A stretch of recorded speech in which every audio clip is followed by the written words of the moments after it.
हमारा आकलन होता है, ठीक है ना। तो आकलन क्या होता है कि हमारे लिमिटेड आकलन है कार्य पुस्तिका में, तो हमें अपने पास से भी थोड़ा बनाना पड़ता है। या मुझे लगता है कि हमारे बच्चे इस तरीके से और अच्छा सीख सकते हैं तो हम अपने ही बनाते हैं पत्र, और वो ज़रूरी होता भी है। तो हमने बच्चों को इकाई और दहाई का जोड़ और घटाना सिखाया है। तो यहाँ पर क्या है कि बच्चों को ये बताएं कि दहाई के पॉकेट और सिंगल इकाई के पॉकेट, तो बच्चा इनको ब्लॉक्स में बड़े अच्छे से एक्यूमुलेट कर लेता है, ऐड कर लेता है, घटा लेता है। तो यहाँ पर उससे मैंने कहा ये दहाई के कितने ब्लॉक्स हैं, तो बच्चे ने कहा 1 2 3 4, ठीक है ना। इकाई के कितने सब काउंट किए, टोटल यहाँ पर लिख दिया उसमें। मैंने कहा अच्छा चलिए इसमें से आप 27 माइनस कर दीजिए, तो उसमें 10 के 2 ले लिए, 7 के लिए माइनस कर दिए। तो वो हो सकता है कि इसको अंकों में यहाँ पर सिंबॉलिक ना कर पाए। हमने कहा चलो ठीक है, जो इसमें से हटाने के बाद बच्चे उसका चित्र बना दो। तो बच्चे ने क्या किया, यहाँ पर 2 10 के ले लिए और 1 सिंगल ले लिया। तो जब चित्र बनाने लगेगा तो रिमेडियल और पुनरावृत्ति के बाद हो सकता है उसका ये कॉन्सेप्ट भी क्लियर हो जाए, क्योंकि एक बार में सिखाने पे तो आता नहीं है, तो हमारा चाहते हैं।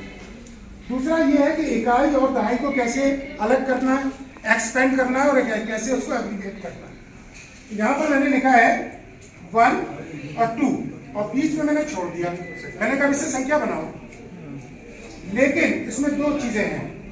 यहाँ पर बच्चा 2 और 1 भी बना सकता है, 21 भी बना सकता है और 12 भी, लेकिन यहाँ पर उसको इंडिकेट किया गया है इकाई। बता देंगे देखो ये इकाई वाला है, ये दहाई वाला है, फिर भी गलती करेगा नो प्रॉब्लम, कम से कम दोनों को जोड़ के वो संख्या बनाएगा। नेक्स्ट स्टेप में वो हो सकता है रिमेडियल और पुनरावृत्ति में इसको भी क्लियर कर ले, लेकिन ये प्रैक्टिस बच्चे के लिए काफी उपयोगी रहेगी। यहाँ पर हमने उसको उल्टा कर दिया, मैंने संख्या लिख दी और उससे कहा इकाई का अंक इकाई में लिख दो, दहाई का दहाई में लिख दो। तो बच्चे को ये थोड़ा सा क्लियर करना पड़ेगा कि इकाई सबसे राइट हैंड पे होती है और शुरू यहीं से होती है संख्या। तो वो साथ यहाँ रख देगा, एक यहाँ रख देगा, हो सकता गलत भी करे, नेक्स्ट टाइम सही करेगा, but it is an exercise, it is an remedial help. आगे हम उसको दूसरे तरीके से दे सकते हैं। फिर मैंने इसका समीकरण किया है, ये तो पत्रक हो गया। आकलन का जो उद्देश्य है वो क्या है कि हम ये देखेंगे कि हमारे कितने बच्चे इस कॉन्सेप्ट को कैच कर पाए, सीख पाए, उनका मतलब लर्निंग हुआ कि नहीं। उस हिसाब से ए और बी ग्रेड में बांट लेंगे। वो हमको बांटने की आवश्यकता नहीं होती है। हम 4 दिन पढ़ाते हैं, 6 महीने से पढ़ा रहे हैं, 3 महीने से पढ़ा रहे हैं, कक्षा 2 से लेकर आए 3 में। हम एक एक बच्चे को जानते हैं कौन कैसा लर्नर है। इवन आफ्टर हमारे दिमाग में रहता है कि इस बच्चे को अब हमें इससे नहीं सीख पाया तो दूसरा तरीका करना है, यही रिमेडियल हो गया, यही पुनरावृत्ति हो गई, ठीक है ना।